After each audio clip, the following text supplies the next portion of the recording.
ഇപ്പോൾ methodology of ഹ്യൂമാനിറ്റീസിലെ second യൂണിറ്റിലെ ഒരു പ്രധാനപ്പെട്ട ടോപ്പിക്കാണ് നറേഷൻ ആൻഡ് റെപ്രസെൻറ്റേഷൻ. ഇതിനു മുമ്പ് ഐഡിയോളജി എന്താണെന്ന് നമ്മൾ പറഞ്ഞു, അതുപോലെ difference between social science and natural science പറഞ്ഞു, അതുപോലെ ഹിസ്റ്ററി ഒരു ഫിക്ഷൻ രൂപമാണോ എന്നുള്ള കാര്യം കൂടി നമ്മൾ ഇതിൻ്റെ കൂടെ പറഞ്ഞു. അപ്പോൾ ഇതിൽ ഐഡിയോളജി വളരെ ഇമ്പോർട്ടൻ്റ് ആണ്. വാട്ട് ഈസ് ഐഡിയോളജി എന്ന് പറഞ്ഞിട്ട് ഒരു 4 മാർക്കിൻ്റെ ക്വസ്റ്റ്യൻ ഒക്കെ വരാം. അടുത്ത narration and representation. What is narration? Narration എന്ന് പറഞ്ഞാൽ എന്താണ്? നമ്മൾ ഒരു കാര്യം മറ്റൊരാളോട് പറയുകയാണ് ചെയ്യുന്നത്, അല്ലേ? അതിപ്പോൾ ഒരു കഥയാവാം, കഴിഞ്ഞ ദിവസം നടന്നൊരു സംഭവമാവാം. നമ്മൾ എന്ത് ചെയ്യുന്നു? മറ്റൊരാളോട് ഒരു പ്രത്യേക സാഹചര്യത്തിൽ പറയുകയാണ്, അല്ലേ? ഒരു പ്രത്യേക കാര്യത്തെക്കുറിച്ച് ഒരു പ്രത്യേക സമയത്ത് പ്രത്യേക ഒരാളോട് നമ്മൾ പറയുന്നു. ഇത് തന്നെയാണ് ഇതിൻ്റെ ഡെഫിനിഷൻ. ഡെഫിനിഷൻ കേട്ടോളൂ. നറേറ്റീവ്, നറേഷൻ എന്ന് പറഞ്ഞാൽ എന്താണ്? പറയുക എന്നുള്ള അർത്ഥമാണ്. Narrative is somebody telling somebody else on some occasion for some purposes that something happened. ഇതിൽ നോക്കൂ, somebody telling somebody else, somebody ആരോ ഒരാൾ മറ്റൊരാളോട് പറയുന്നു, on some occasion ചില പ്രത്യേക സാഹചര്യങ്ങളിൽ, for some purpose ഒരു പ്രത്യേക ആവശ്യത്തിന് വേണ്ടിയിട്ട്, that something happened, അതായത് ഓൾറെഡി കഴിഞ്ഞു പോയൊരു കാര്യത്തെക്കുറിച്ച് എന്തോ ഒരു പർപ്പസ് കൊണ്ട് മറ്റൊരാളോട് മറ്റൊരു സാഹചര്യത്തിൽ പറയുന്നതിനെയാണ് നറേറ്റീവ് എന്ന് പറയുന്നത്. So it is a representation of events, characters and what happens to them in a sequential manner where the sequence might be cause and effect of or chronology. Chronology എന്ന് പറഞ്ഞാൽ ഈ എന്താ പറയുക, ഫ്ലാഷ് ബാക്ക് എന്നുള്ള meaning ആണ് ക്രൊണോളജിക്കുള്ളത്. നോക്കാം, it is a representation of events, characters and what happens to them. ഇതെന്ന് പറയുന്നത് എന്താണ്? റെപ്രസെൻറ്റിങ് ഇവൻറ്റ്സ്, എന്തോ കഴിഞ്ഞു പോയ, ഇപ്പോൾ ഒരു ബർത്ത്ഡേ പാർട്ടി നടന്നു എന്ന് വിചാരിക്കുക. ആ ബർത്ത്ഡേ പാർട്ടിയെ കുറിച്ചാണ് നിങ്ങൾ പറയുന്നത്. അതൊരു ഇവന്റ് ആണ്, അല്ലേ? There are some characters. ആരൊക്കെ ഉണ്ടാവുക? ഒരു ബർത്ത്ഡേ പാർട്ടിക്ക് നിങ്ങളുടെ ഫ്രണ്ട്സ്, ഫാമിലി, അങ്ങനെ കുറച്ച് പേര്. And what happens to them, what happen to you at that time? You enjoyed a lot, അല്ലേ? നിങ്ങൾ കേക്ക് കട്ട് ചെയ്തു, ഇങ്ങനെയുള്ള കാര്യങ്ങൾ ചെയ്യുന്നു. അപ്പോൾ ഇങ്ങനെയുള്ള കാര്യങ്ങൾ നമ്മൾ ഒരു ഓർഡറായിട്ട്, സീക്വൻഷ്യൽ മാനർ, എന്താണ്, ഒന്നിന് പുറകെ ഒന്നായിട്ട് ഓരോന്നായിട്ട് അവതരിപ്പിക്കുന്നത്. ആദ്യം തന്നെ കേക്ക് കട്ട് ചെയ്തു നമ്മൾ പറയില്ലല്ലോ. ആദ്യം എന്താ പറയുക? കഴിഞ്ഞ ദിവസം എൻ്റെ പിറന്നാളായിരുന്നു, ഞാൻ എന്ത് ചെയ്തു, എൻ്റെ കൂട്ടുകാരെയൊക്കെ വിളിച്ചു, ക്ഷണിച്ചു, എൻ്റെ ഫാദർ കേക്ക് കൊണ്ടുവന്നു, ഞങ്ങളെല്ലാവരും കൂടി 7 മണി ആയപ്പോൾ കട്ട് ചെയ്തു. ഇങ്ങനെ ഒരു ഓർഡറിലാണ് നമ്മൾ പറയുന്നത്, അല്ലേ? So this is sequential order. And cause and effect. Cause കാരണം, അതിനുള്ള ഫലം, ഇങ്ങനെ കോസ് ആൻഡ് എഫക്റ്റ് അനുസരിച്ചാണ് നമ്മൾ പറയുന്നത്. കേക്ക് കട്ട് ചെയ്തുകൊണ്ടാണല്ലോ കഴിച്ചത്, അതാണ് കോസ് ആൻഡ് എഫക്റ്റ് എന്ന് പറയുന്നത്. അതൊരു ക്രൊണോളജിക്കൽ ഓർഡറിൽ പറയുന്നതിനെയാണ് നമ്മൾ എന്ത് പറയുന്നത്? നറേറ്റീവ് അല്ലെങ്കിൽ നറേഷൻ എന്ന് പറയുന്നത്. It is a manner of speaking. എന്താണ് നറേഷന്റെ പ്രത്യേകത? ഇത് സ്പീക്കിംഗ് ആണ്, റിട്ടൺ അല്ല. നറേഷൻ ഇപ്പൊ സ്റ്റോറി നറേറ്റ് ചെയ്യാന്ന് കേട്ടിട്ടില്ലേ? അതുപോലെ ഡിസ്ക്രൈബ്, നറേറ്റ് ചെയ്യാന്ന് പറഞ്ഞാൽ വിശദീകരിച്ച് പറയാന്നുള്ള അർത്ഥമാണ്. ഒരു എക്സാമ്പിൾ പറയാം. King died, queen died, kingdom collapsed. Okay, king died, queen died, kingdom collapse. രാജാവ് മരിച്ചു, രാജ്ഞി മരിച്ചു, രാജ്യം അനാഥപ്പെട്ടു, കിങ്ഡം ഇല്ലാണ്ടായി. ഇത് ഒരു നോർമൽ രീതിയിൽ പറയാണ്. ഇതിന് നറേറ്റ് ചെയ്യുമ്പോൾ എന്താ സംഭവിക്കുന്നത്? ഇത് ഫാക്റ്റ് ആണ്, അല്ലെ? ഇപ്പൊ പറഞ്ഞ കാര്യം സംഭവിച്ച കാര്യമാണ്. അപ്പൊ ഇതിന് നമ്മൾ നറേഷൻ, ഇത് മറ്റൊരാളോട് പറയുമ്പോൾ നമ്മൾ കുറച്ചും കൂടി വിശദീകരിച്ച് പറയും. എങ്ങനെ പറയും? കിങ് എങ്ങനെയോ മരിച്ചു, അതിന്റെ വിഷമത്തിൽ എന്ത് ചെയ്തു? ക്യൂനും വയ്യാണ്ടായി മരണപ്പെട്ടു. ശേഷോ കിങ്ഡം, രാജ്യം അനാഥമായി എന്ന് പറയും, അല്ലെ? അപ്പൊ ഇത് വ്യത്യാസം നോക്കൂ. ക്യൂ മരിച്ചത് എങ്ങനെയാണെന്ന് നമ്മൾ നറേഷനിലൂടെയാണ് പറയുന്നത്. So it's a manner of speaking. Writing, എഴുതുമ്പോൾ നമുക്ക് ഇങ്ങനെ എഴുതിയാൽ മതി, king died, queen died, kingdom collapsed. പക്ഷെ നമ്മൾ പറയുമ്പോൾ എന്ത് ചെയ്യും? അതിൻ്റെ കൂടെ കുറച്ചും കൂടി ചേർത്ത് അത് കുറച്ചും കൂടി അട്രാക്റ്റീവ് ആക്കി മനസ്സിലാക്കുന്ന പോലെ നമ്മളൊരു സീക്വൻഷ്യൽ ഓർഡറിൽ പറയും. ഓക്കെ, ആദ്യം തന്നെ കിങ്ഡം കൊളാപ്സ്ഡ് എന്നല്ല പറഞ്ഞത്, കിങ് മരിച്ചു എന്നാണ് പറയുന്നത്. So this is so it is an act of communication. നമ്മൾ സംസാരിക്കുക, കമ്മ്യൂണിക്കേഷൻ എന്താണ്? പരസ്പരം സംസാരിക്കുക. അപ്പൊ അതിന്റെ ഭാഗമാണ് നറേഷൻ എന്നുള്ള കാര്യം, അല്ലെ? നമ്മൾ പല കാര്യങ്ങളും നറേറ്റ് ചെയ്യുന്നുണ്ട്. ഇപ്പൊ ഞാൻ തന്നെ ഈ ക്ലാസ് നറേറ്റ് ചെയ്യാണ്, അല്ലെ? ഞാൻ നിങ്ങൾക്ക് മനസ്സിലാവുന്ന രീതിയിൽ ഒരു പ്രത്യേക സാഹചര്യത്തിൽ പ്രത്യേക കാര്യത്തെക്കുറിച്ച് സംസാരിക്കുകയാണ്. So it's also a narration. So പിന്നെ പറയുന്നത് വെച്ച് കഴിഞ്ഞാൽ narrative theory and narratology is concerned with the ways and means of which any such act of communication take place. അപ്പൊ നറേറ്റീവ് തിയറി അതേപോലെ നറേറ്റീവ് തിയറി ആൻഡ് നറേറ്റോളജി ഇങ്ങനെയുള്ള രണ്ട് ടേംസും use ചെയ്യുന്നത് എന്തിനാണ്? ഇത്തരത്തിലുള്ള കമ്മ്യൂണിക്കേഷന്റെ മീൻസും വേസിനും കുറിച്ച് പഠിക്കുന്നതാണ്. ഓക്കെ, കമ്മ്യൂണിക്കേഷന്റെ രീതികളെ കുറിച്ച് പഠിക്കുന്ന രണ്ട് ശാഖകളാണ് നറേറ്റീവ് തിയറി ആൻഡ് നറേറ്റോളജി. അപ്പൊ നമുക്കിത് കുറച്ചും കൂടി മനസ്സിലാവാൻ, ഞാൻ പറഞ്ഞ കാര്യം ഒന്നും കൂടെ മനസ്സിലാവാൻ വേണ്ടിയിട്ട് സെയ്മോർ ചാറ്റ്മാൻ എന്ന് പറയുന്ന വ്യക്തി എന്ത് ചെയ്തിട്ടുണ്ട്? നറേറ്റീവ് കമ്മ്യൂണിക്കേഷന്റെ ഒരു ഡയഗ്രം ഉണ്ടാക്കിയിട്ടുണ്ട്. ആ ഡയഗ്രം നിങ്ങളിപ്പോൾ കാണുന്നുണ്ടെന്ന് വിചാരിക്കുന്നു. അതിൽ ആദ്യം ആരാണ്? റിയൽ ഓതർ, ആ എഴുതുന്ന വ്യക്തി അല്ലെങ്കിൽ പറയുന്ന ആള്. Real author, implied author, narrator, narrative, implied reader, real reader. Okay, ഇതാണ് അതിന്റെ ഒരു സ്ട്രക്ചർ എന്ന് പറയുന്നത്, അല്ലെങ്കിൽ ഡയഗ്രം എന്ന് പറയുന്നത്. എന്തിന്റെ ഡയഗ്രം? നമ്മുടെ നറേറ്റീവ് കമ്മ്യൂണിക്കേഷന്റെ തിയറി ഡയഗ്രം എന്ന് പറയുന്നത്. സെയ്മോർ ചാറ്റ്മാൻ ആണ് ഇത് ഡയഗ്രം സെറ്റപ്പ് ചെയ്തിട്ടുള്ളത്. ഇനി നറേറ്റീവ് എന്താണെന്ന് പറയാം. What is a narrative? Already നമ്മൾ പറഞ്ഞു. ഇനി നറേറ്റീവ് എന്താണെന്നാണ് ഇനി പറയാൻ പോകുന്നത്.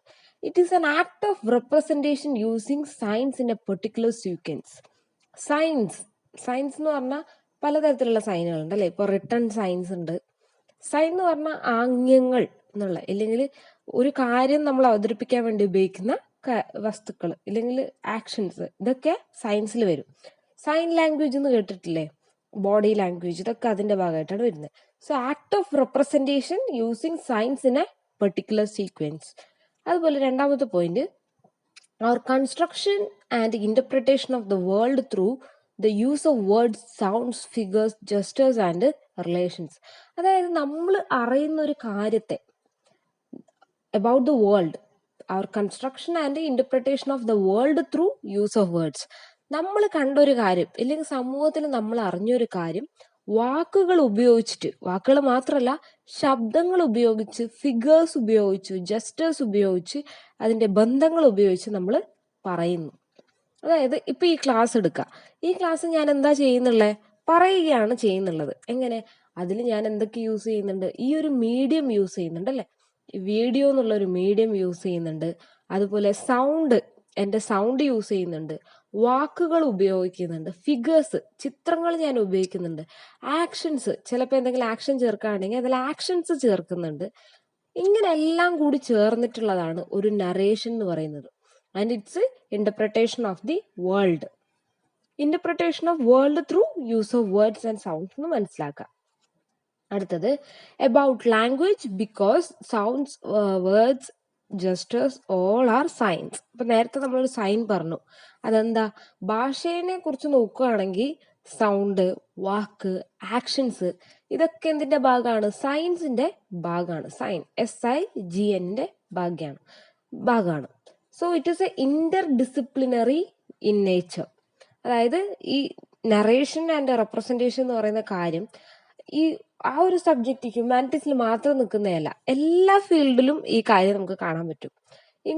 From 1960s, literary theory, philosophy, history, anthropology and other social science began to examine the modes of expression and articulation. 1960s could be termed as a narrative turn.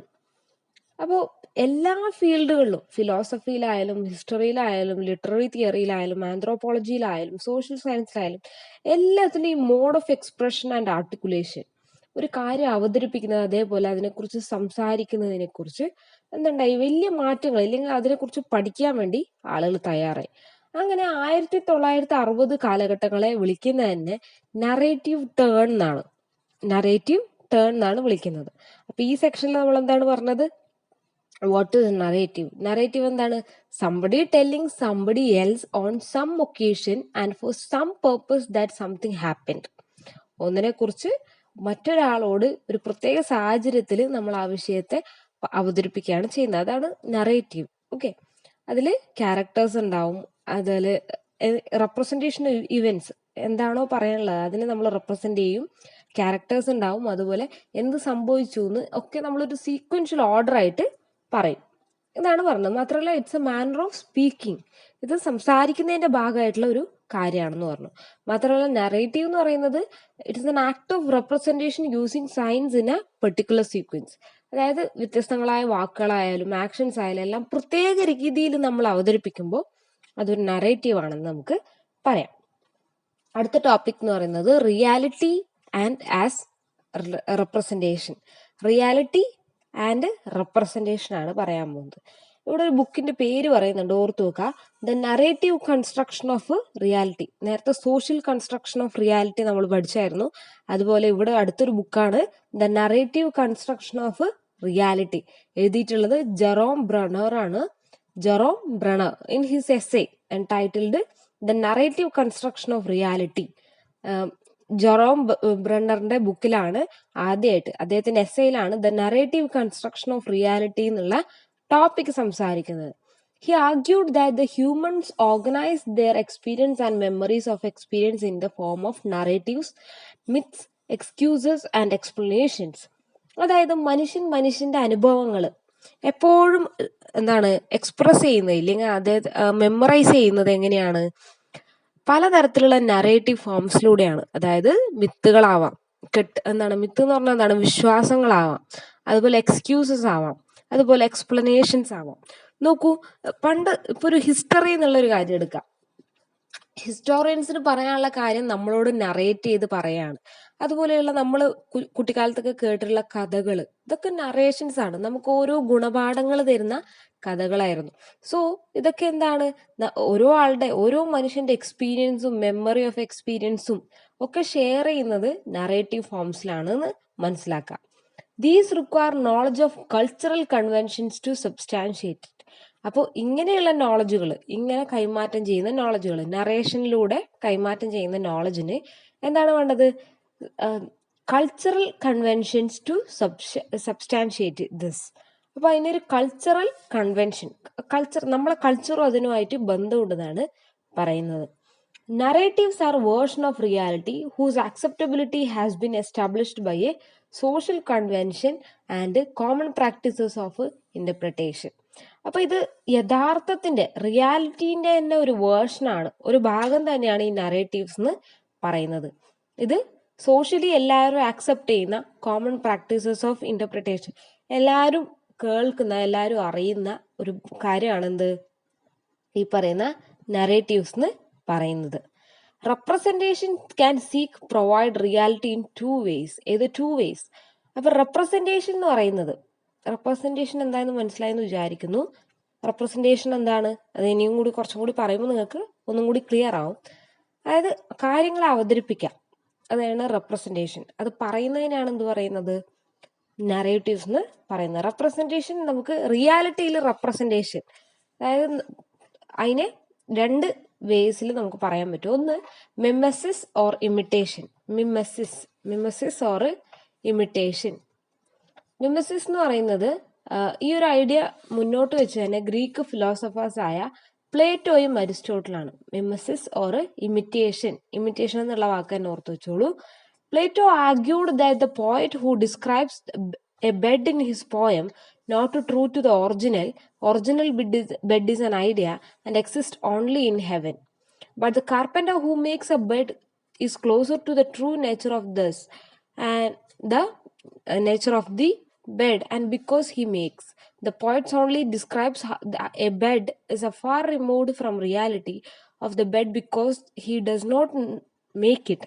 Thus Plato speaks about the close the imitation should be to the original. According to Aristotle, poet's role is not just to imitate the original but to improve it.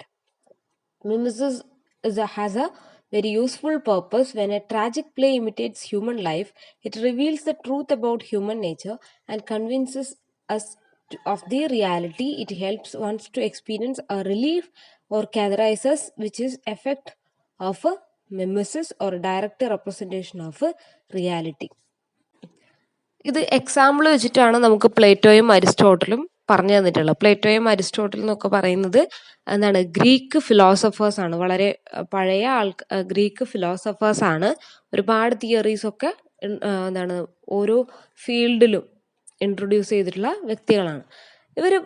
Plato പറയുന്നത് എന്താന്ന് വെച്ച് കഴിഞ്ഞാൽ, ഒരു bed എന്നുള്ള concept, bed അല്ലേ, നമ്മൾ കിടക്കാൻ ഉപയോഗിക്കുന്ന ബെഡ്, അതൊരു പോയത്തിലാണ് ആ ബെഡ് എന്നുള്ള കാര്യം മെൻഷൻ ചെയ്യുന്നില്ലെങ്കിൽ അവതരിപ്പിക്കുന്നെങ്കിൽ അത് റിയാലിറ്റി അല്ല.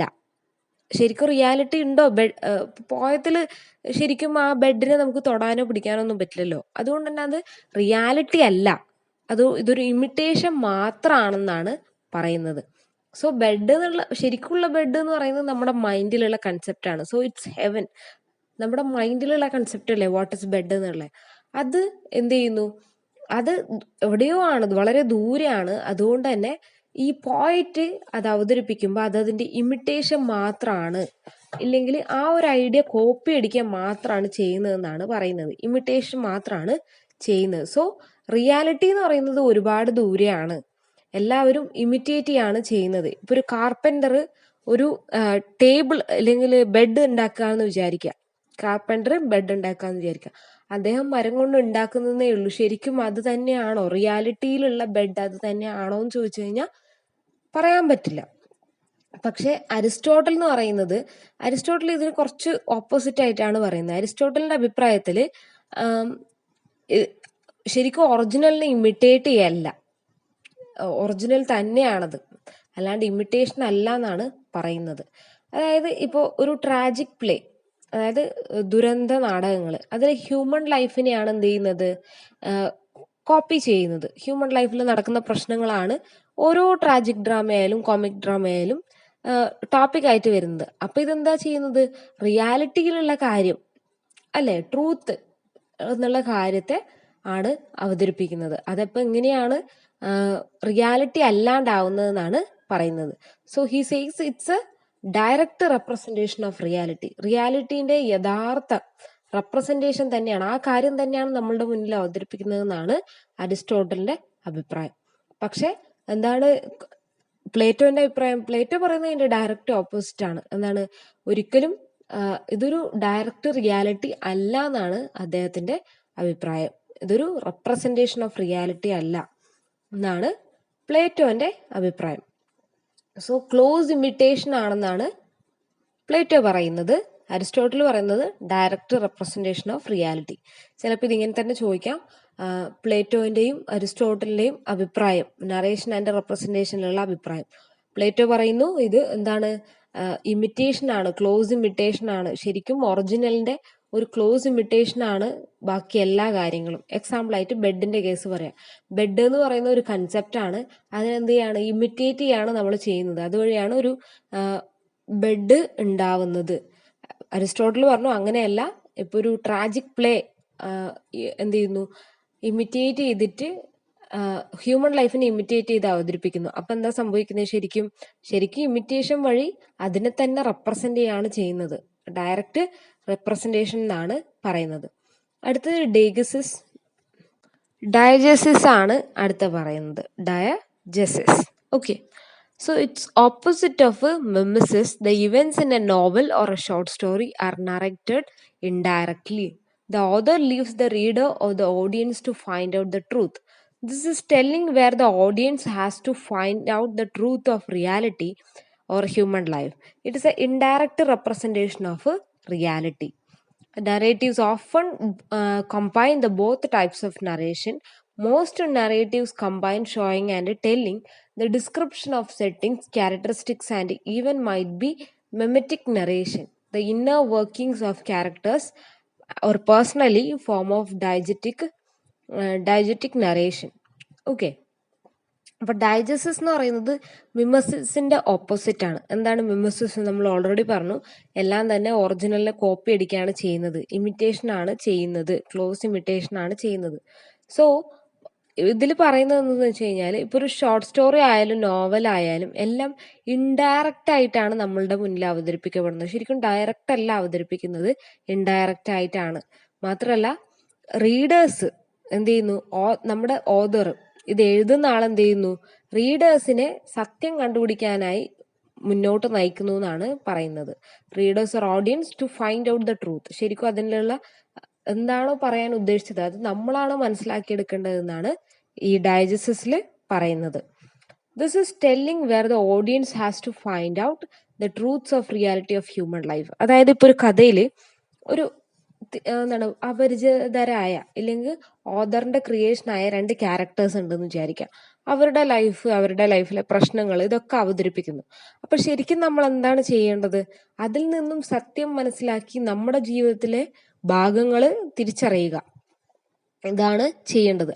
ആ ട്രൂത്ത്, ഹ്യൂമൻ ലൈഫിന്റെ ട്രൂത്ത് ഈ ബുക്ക് യൂസ് ചെയ്ത് നമുക്കൊരു ഗൈഡൻസ് മാത്രമാണ്, ഒരു വേ മാത്രമാണ് കാണിച്ചു തരുന്നത്. അതുവഴി നമ്മൾ സത്യം തിരിച്ചറിയുക എന്നുള്ളതാണ് പറയുന്നത്. So it is a indirect representation of reality എന്നാണ് പറയുന്നത്. അപ്പൊ ഡൈജസ്റ്റസ് എന്താണ്? Indirect representation of reality. മറ്റേത് പറഞ്ഞത് ഡയറക്റ്റ് റെപ്രസെന്റേഷൻ ഓഫ് റിയാലിറ്റി ആണ്. കൺഫ്യൂസ് ആവരുത്. എന്താണ് ഡൈജസ്റ്റസും അതുപോലെ ഇമിറ്റേഷനും. So narratives often combine both two types of narration. അപ്പൊ നറേറ്റീവ്സിൽ ഈ പറയുന്ന രണ്ട് കാര്യങ്ങളും ഉൾപ്പെടും.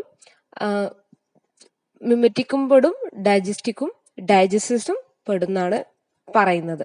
സോ റെപ്രസെന്റേഷൻ, ഇനി റെപ്രസെന്റേഷൻ ഒരു ഡെഫിനിഷൻ കൊടുക്കുകയാണ്. ഇത്രയും പറഞ്ഞതിന് ശേഷം, the process through which events, ideas and people are described and defined in A medium. Process through which events, ideas, people are described and defined in a medium. Representation എന്ന് പറയുന്നത് ഇവന്റ്സിന്റെ, ഐഡിയാസിന്റെ, ആൾക്കാരുടെ ഒക്കെ എന്താണ് പ്രോസസ് ത്രൂ വിച്ച് ഇവന്റ്സ്, എന്തിലൂടെയാണ്, ഒരു മീഡിയത്തിലൂടെയാണ് ഇതൊക്കെ represent ചെയ്യപ്പെടുന്നത്. അതിനാണ് representation എന്ന് പറയുന്നത്. The product that emerges at the end of this process. ഇങ്ങനെ ചെയ്തു കഴിഞ്ഞ ഒരു പ്രൊഡക്റ്റ് ഉണ്ടാവും, അതാണെന്ത് റെപ്രസെന്റേഷൻ എന്ന് പറയുന്നത്. ഒന്നും കൂടെ സിമ്പിൾ ആക്കിയിട്ട് താഴെ ഒരു ഡെഫിനിഷൻ കൊടുത്തിട്ടുണ്ട്. Representation bestows identity and influences social interaction because it is based on identity. For example, representation of working classes had always treated as idle, criminal, lazy, immoral and dirty. As a result of law were enacted in order to control, improve the workers.